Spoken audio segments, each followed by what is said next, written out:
حافظ شیرازی نے کہا تھا ان کی صحیح معنوں میں کوئی تعریف کر ہی نہیں سکے گا، کما حق کہو ان کی تعریف کرنا ممکن ہی نہیں۔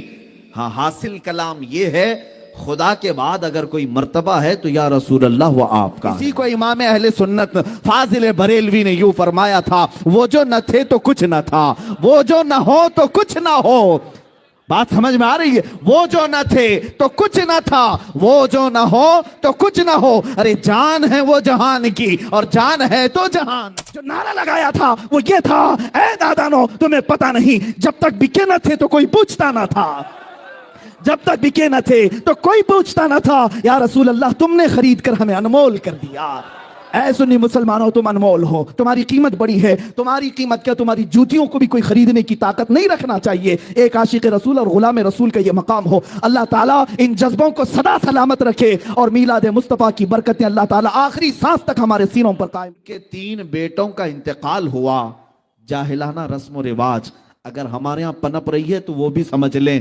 بعض لوگ یہ سمجھتے ہیں کہ بیٹا نہ ہو تو نسل کیسے چلے گی، بیٹا نہ ہو تو وراثت کیسے تقسیم ہوگی، وارث کون بنے گا۔ یہ جہالت کی باتیں چھوڑ دو، یہی مکہ کے کافروں نے باتیں بنائی۔ اور سب سے بڑی بات ابو لہب نے آ کر کے یہ کہا کہ محمد اقطع ہے، ابتر ہے۔ ابتر کا مطلب ہوا جس کی نسل کٹ گئی، جس کی نسل ختم ہو گئی۔ ابتر لفظ، اقطع لفظ، اس نے کہا حضور اکرم صلی اللہ تعالی علیہ وسلم کو برا بھلا کہنے کے لیے، توہین رسالت کے لیے یہ جملہ استعمال کیا کہ اب بیٹے تو سب ختم ہو گئے، اب کوئی بیٹا نہیں، نسل کہاں سے چلے گی، نسل کٹ گئی ہے۔ رسول پاک صلی اللہ تعالی علیہ وسلم کو جب کوئی ظالم اس طرح کی طعن و تشنیع کرتا ہے، اگر میرے آقا صلی اللہ علیہ وسلم کبیدہ خاطر ہوئے تو رب ذوالجلال نے آپ کو کبھی بھی ملول نہیں چھوڑا، اور نہ ہی رب ذوالجلال نے آپ کو کبیدہ خاطر اور غمگین چھوڑا، بلکہ آپ کے دل کی تسلی کے لیے رب ذوالجلال نے ایک سے ایک انعامات کی بارشیں فرمائی۔ اللہ تعالیٰ نے فوراً پوری سورہ اتاری۔ اے محبوب صلی اللہ تعالیٰ علیہ وسلم، یہ ظالم آپ کو کہہ رہے ہیں نسل کٹی ہے، آپ اقطع ہیں، ابتر ہیں۔ اللہ تعالیٰ نے فرمایا انا اعطیناک الکوثر فصلی لربک وانحر ان شانئک هو الابتر۔ اے محبوب ہم نے تو آپ کو کوثر عطا کیا ہے، ہم نے آپ کو کوثر عطا کیا ہے، آپ اپنے رب کی عبادت کریں، قربانی کریں۔ آپ کی نسل کٹی نہیں، آپ کے دشمن کی نسل کٹی ہوئی ہے۔ یہ رب ذوالجلال کی طرف سے اعلان ہوا ان شانئک، اے محبوب بے شک آپ کا دشمن کٹی ہوئی نسل کا ہے۔ پتہ یہ چلا گستاخان رسول کے خلاف جواب دینا اور انہیں بات کرنا یہ سنت الہیہ ہے، یہ رب ذوالجلال کا قانون ہے۔ اللہ نے جو فرما دیا وہ حق ہے۔ اب سنیے، میرے مصطفیٰ کریم صلی اللہ علیہ وسلم کو گالی دینے والا، گستاخی کرنے والا، جس نے کہا تھا نسل کٹی ہوئی، ڈھونڈ کر کے نکالو پوری دنیا بھر میں ابو لہب کی اولاد کہاں ہے، ابو لہب کے بیٹے کہاں رہتے ہیں، اس کی وراثت کن میں تقسیم ہوئی۔ آپ ڈھونڈ کر کے نکالیں گے، کہیں آپ کو پتہ نہیں چلے گا اس کی اولاد کیا، اس کے پوتے پوتے اور نواسوں تک بھی اولاد نسل نہیں چل سکی، اولاد ہی ختم ہو گئی اور اس کا نام و نشان بھی مٹ گیا۔ ابو لہب کی جو موت ہوئی اس حالت میں ہوئی کہ اس کو سخت ترین بیماری لاحق ہوئی، یہاں تک کہ اس کو ایک گڑھے میں ڈال کر کے اس کے ہی بچوں نے پتھر اس پر ڈالے تھے، اتنے پتھر مارے گئے تھے کہ اس کا جسم پورا پتھروں سے لہولہان تھا، وہ خود مٹا، اس کی اولاد نہیں رہی۔ لیکن آؤ، میرے رب ذوالجلال نے میرے مصطفیٰ کی جو شان بیان کی، انا اعطیناک الکوثر، اس آیت کی تفسیر کے اعتبار سے آج ہندوستان نہیں، جے پور راجستھان نہیں، بلکہ دنیا کے کسی بھی کونے میں جاؤ رسول اللہ کی آل و اولاد کی خوشبو تمہیں ضرور نظر آئے گی۔ ہر جگہ سادات موجود ہیں، سید حضرات موجود ہیں۔ یہ کس کی نسل ہیں؟ یہ فاطمۃ الزہرا کی نسل آج پوری دنیا میں ہے، جن کو میرے آقا صلی اللہ علیہ وسلم نے اپنی اولاد فرمایا ہے۔ عزیزان گرامی، حضور کو کہنے والے کہ نسل کٹی ہے، وہ خود کٹ گئے، مگر میرے مصطفیٰ کی نسل آج پوری دنیا میں جس طرح محفوظ ہے، کائنات میں کسی کی نسل اس طرح سے محفوظ نہیں۔ ایک بات یاد رکھیں، حضور کی جو نسل ہے آج، اس طرح کی پوری دنیا میں کسی اور کی نسل محفوظ نہیں۔ سادات کے شجرے محفوظ ہیں، ان کے نسب محفوظ ہیں، اور ان کی آل و اولاد ان کے خاندان، ان کے تمام حسب و نسب آج بھی محفوظ ہیں۔ جاؤ سادات کی خانقاہوں میں، وہ سارے شجرے اور تاریخ لے کر بیٹھے ہیں۔ میرے عزیزو، اسی کو تو کہا گیا حضور پاک صلی اللہ تعالیٰ علیہ وسلم کی اولاد آج پوری کائنات میں ہے، اور یہی شان مصطفیٰ ہے جس کو اعلیٰ حضرت نے یوں کہا تھا، تیری نسل پاک میں ہے بچہ بچہ نور کا، تو ہے عین نور تیرا سب گھرانہ نور کا۔ عزیزان گرامی، یہ شان مصطفیٰ ہے۔ جب کبھی کسی نے حضور کی ذات پر انگلی اٹھائی تو جواب کہاں سے آیا؟ خود خدائے قدیر و جبار کی طرف سے آیا۔ اللہ نے کبھی سورہ والضحیٰ اتاری، کبھی سورہ لہب اتاری، کبھی سورہ کوثر اتاری۔ اب کوثر کا معنی میں بیان کر کے حضور کی شان پاک کے چند آپ کے سامنے جھلکیاں رکھ دوں۔ کوثر کیا چیز ہے؟ کوثر کس کو کہتے ہیں؟ بعض لوگ یہی سمجھتے ہیں کوثر ایک نام ہے یا پھر حوض کوثر ہے۔ کوثر کی ہزاروں تعریفیں ہوئی اور اس کی کئی تفاسیر ہیں، کئی اس کے مفہومات بھی مفسرین نے بیان کی، لیکن جو حقیقت زیادہ راجح ہے وہ میں بتاتا ہوں۔ کوثر عربی کا لفظ ہے، اور عربی میں بلاغت ایک چیز ہے، یہ سارے لوگوں کے سمجھ میں نہیں آتی۔ عربی ایک ایسا لٹریچر ہے کہ ایک ایک لفظ آتا ہے 70 معنوں کے لیے۔ کبھی کبھار ایک ایک ایسے ورڈ ہیں جو 1000 معنی کے لیے استعمال کیے جاتے ہیں، اور عربی میں وسعت بہت ہے، ایک لفظ بول کر کئی معنی مراد لیے جا سکتے ہیں۔ اب کوثر کیا چیز ہے؟ اب میں آپ کو بتاتا ہوں۔ عربی میں ایک لفظ ہے کثیر۔ کثیر زیادہ کو کہتے ہیں۔ قلیل کا اپوزٹ کیا ہے؟ کثیر ہے۔ جیسے دن کا اپوزٹ رات ہے، سفید کا اپوزٹ بلیک ہے، کالا ہے۔ یہ اپوزٹ چیزوں کو میں بتا رہا ہوں۔ قلیل اگر کوئی چیز ہے تو تھوڑی ہے، تھوڑی چیز کو عربی میں کیا کہتے ہیں؟ قلیل، اور اس کا اپوزٹ کیا ہوتا ہے؟ کثیر۔ سمجھ میں آ رہی بات؟ میں سمجھا کر کے جانا چاہتا ہوں۔ کثیر قلیل کا اپوزٹ ہوتا ہے۔ اچھا، اگر کثیر سے بھی زیادہ بولنا ہے، مثال کے طور پر 10 کے اپوزٹ میں 100 لے کر کیا گئے، ایک طرف 10 روپے ہے، یہ قلیل ہے، 100 روپے کیا ہے؟ کثیر ہے۔ لیکن ہم کو اور بھی زیادہ بولنا ہے تو عربی میں اس کو اکثر کہتے ہیں۔ کیا کہتے ہیں؟ اکثر۔ کثیر سے بھی زیادہ ہو تو اکثر ہے۔ اکثر کتنا ہوتا ہے اس کی لمٹ نہیں بیان کی گئی، وہ لاکھ بھی ہو سکتا ہے 10 کے مقابل میں، 10 روپے کے مقابل میں لاکھ بھی آ سکتا ہے، وہ اکثر ہو گیا۔ اب اگر اکثر سے بھی زیادہ بولنا ہے تو اس کو کوثر کہا جاتا ہے۔ اسے کیا کہا جاتا ہے؟ کوثر کہا جاتا ہے۔ ایک ہے کثیر، اس سے زیادہ کو اکثر کہتے ہیں، اس سے بھی زیادہ ہو تو اسے کیا کہتے ہیں؟ کوثر۔ یہ 3 جملے تو یاد رکھو مسلمانوں، 3 باتیں تو یاد رکھو، کثیر، اکثر اور کوثر۔ اب میں یہ آیت پڑھتا ہوں۔ اللہ نے فرمایا انا اعطیناک الکوثر، اے محبوب ہم نے آپ کو کوثر عطا کیا۔ یہ کتنا ہے کوثر؟ کیسے اندازہ کر سکیں گے؟ مولا تو نے ہمارے نبی کو کیا دیا، کتنا دیا، اسی سے آپ اندازہ کر لیں۔ یہ پوری جو کائنات ہے، یہ پوری جو دنیا ہے جس میں ہم اور آپ جی رہے ہیں، یہ پوری روئے زمین، اس پر موجود پورے سمندر، اس پر موجود تمام درخت، اس پر موجود تمام چرند و پرند اور جانور، اس پر موجود تمام جنات، بلکہ فرشتے، ملائکہ، یہ پوری جو دنیا ہے، پوری دنیا، اس میں لاکھوں کروڑوں مخلوقات اللہ کی آباد ہے۔ کیڑے مکوڑے الگ، چرند و پرند الگ، جانور الگ، بہائم الگ، سمندر کی کروڑوں مچھلیاں الگ، جنات کی بے انتہا تعداد الگ، یاجوج ماجوج کی کثرت الگ، آسمانوں میں رہنے والی مخلوقات الگ، ملائکہ، فرشتے، یہ تمام مخلوقات الگ۔ ان تمام کائنات کی چیزوں کو اللہ کیا فرماتا ہے؟ قل متاع الدنیا قلیل، اے محبوب آپ فرما دیں یہ پوری دنیا قلیل ہے۔ کیا ہے؟ پوری دنیا کا سامان قلیل ہے۔ اس میں کروڑوں انسان بھی آ گئے، ہم بھی قلیل ہیں۔ پوری روئے زمین آ گئی، یہ بھی قلیل ہے۔ یہ سارے آسمان آ گئے، یہ بھی قلیل ہے۔ یہ ساری کائنات کے ہر ذرے اس میں آ گئے، یہ قلیل ہے۔ اب رب ذوالجلال ارشاد فرماتا ہے یہ پوری کائنات قلیل ہے. کیا ہے؟ قلیل ہے. اور اس کائنات سے اگر کچھ زیادہ ہونا چاہیے تھا تو وہ کثیر ہے, اور کثیر سے بھی زیادہ چاہیے تھا تو اکثر ہے, اور اکثر سے بھی زیادہ چاہیے تھا تو وہ کوثر ہے. اے محبوب, ہم نے آپ کو یہ پوری کائنات میں موجود یہ قلیل نہیں دیا, اس سے تھوڑا زیادہ کثیر بھی نہیں دیا, اس سے زیادہ اکثر بھی نہیں دیا. اے محبوب, ہم نے تو آپ کو کوثر دیا ہے, ہم نے آپ کو کوثر عطا کیا ہے. عزیزان گرامی وقار, یہ شان مصطفیٰ ہے.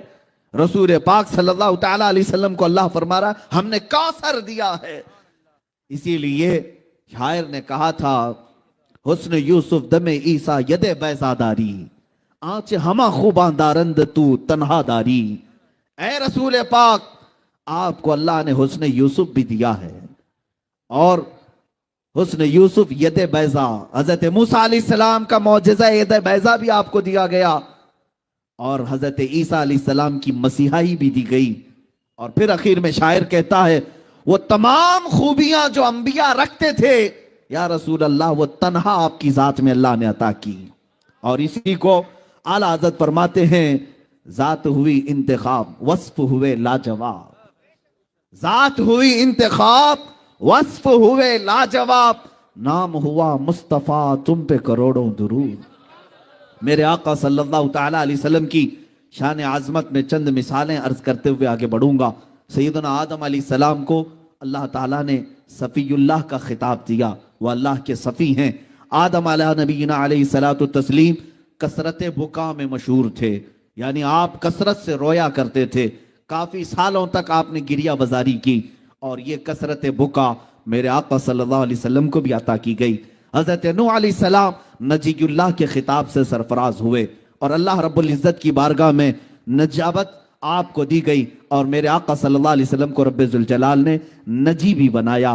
حضرت ابراہیم علیہ السلام کو اللہ نے خلیل کہا, وہ خلیل اللہ ہیں, اللہ رب العزت کے خلیل ہیں.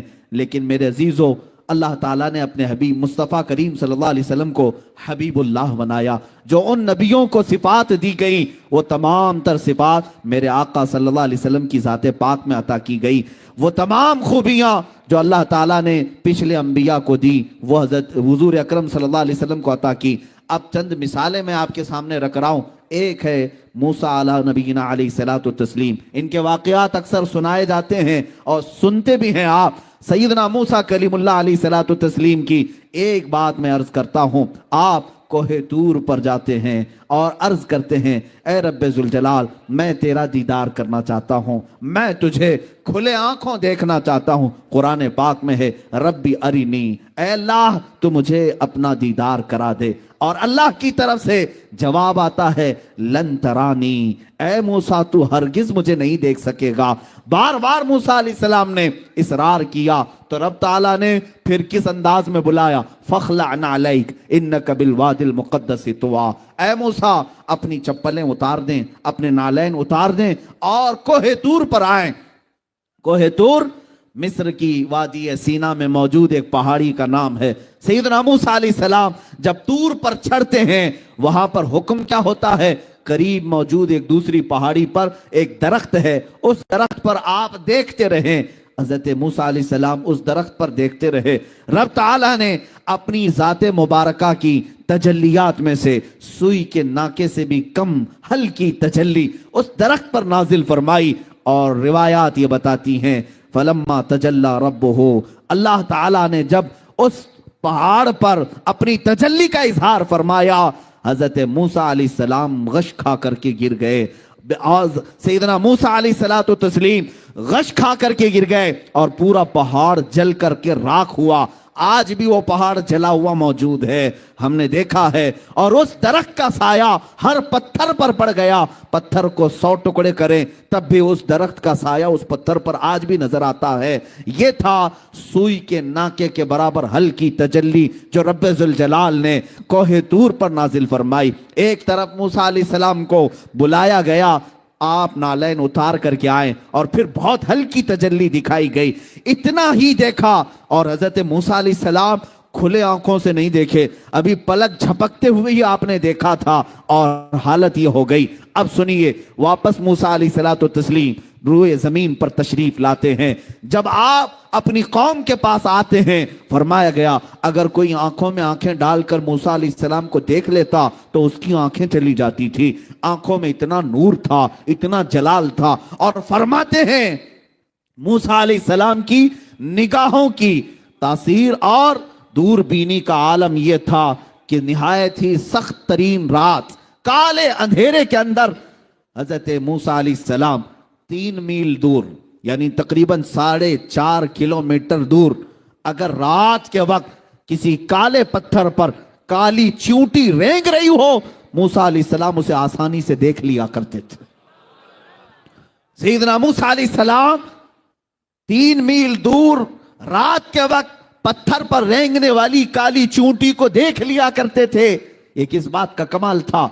کوہ طور پر جو ہلکی سی تجلی آپ نے دیکھی تھی، یہ شان موسیٰ ہے۔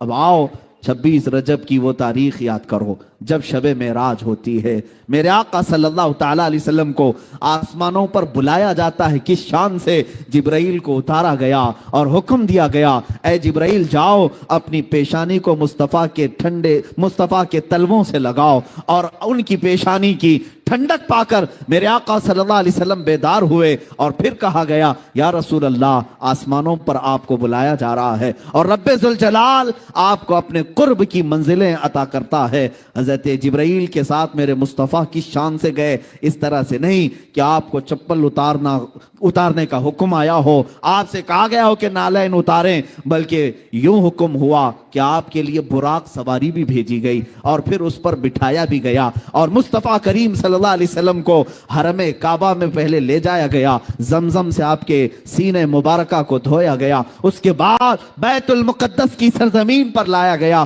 میرے آقا صلی اللہ علیہ وسلم وہاں موجود تھے، تو جس وقت میرے آقا تشریف لائے 1,24,000 کم و بیش انبیاء وہاں صفوں میں موجود تھے، سب نے میرے آقا کا استقبال کیا۔ رسول پاک صلی اللہ تعالیٰ علیہ وسلم سیدھے مصلی امامت پر تشریف لے گئے اور انبیاء کرام کو نماز پڑھائی، امامت فرمائی۔ وہ جو نماز تھی وہ اللہ بہتر جانے۔ میرے عزیزو، نماز کے بعد ہر نبی نے آپ کی شان میں قصیدہ پڑھا، میرے آقا کی تعریف بیان کی، اور یہاں ہونے کے بعد آسمانوں کا سفر کیا، 7واں آسمان دیکھے، سدرۃ المنتہا پہنچے، عرش و کرسی، لوح و قلم، جنت و دوزخ، سب کے نظارے کیے، اور اس کے بعد وہ مقام بھی آیا جہاں جبرائیل بھی آگے جانے سے منع کرنے لگے، اب میرا مقام نہیں ہے، آپ جائیں میرے مصطفیٰ۔ میرے آقا صلی اللہ علیہ وسلم لامکان کا بھی سفر طے کرتے ہوئے رب ذوالجلال کی بارگاہ میں اتنا قریب ہوئے کہ قرآن کہتا ہے فَكَانَ قَابَ قَوْسَيْنِ أَوْ أَدْنَىٰ، 2 تیروں سے بھی کم کا فاصلہ رہ گیا تھا، 2 ہاتھ سے بھی کم کا فاصلہ رہ گیا تھا رب ذوالجلال کی بارگاہ میں۔ میرے آقا صلی اللہ علیہ وسلم جب تشریف لے گئے، پوچھو رسول پاک نے کس شان سے دیکھا؟ اپنے ماتھے کی آنکھوں سے رسول پاک صلی اللہ علیہ وسلم نے نعرہ تکبیر، میرے آقا صلی اللہ تعالیٰ علیہ وسلم نے رب ذوالجلال کی بارگاہ کو حاضری دی اور ذات الہی کو دیکھا، اس انداز سے دیکھا کہ قرآن کہتا ما زاغ البصر وما طغا، نہ آپ کی پلک جھپکی، نہ آپ نے آنکھ بند کیا، بلکہ ذات الہی کو پورے ماتھے کی آنکھوں سے بھی دیکھا، اور جتنا دیکھا وہ اللہ بہتر جانے، میرے مصطفیٰ جانے۔ واپس جب تشریف لائے، 1 بار نہیں 9 مرتبہ موسیٰ علیہ السلام نے واپس بھیجا تھا۔ آپ کو واقعہ معلوم ہے، میں تفصیل میں نہیں جا رہا معراج کے واقعے میں۔ جب میرے آقا صلی اللہ تعالیٰ علیہ وسلم رب ذوالجلال کی بارگاہ سے واپس آئے، اے مسلمانوں، اب میں تمہیں پوچھنا چاہتا ہوں، وہ موسیٰ علیہ السلام جو کوہ طور پر ایک ہلکی تجلی رب ذوالجلال کی دیکھی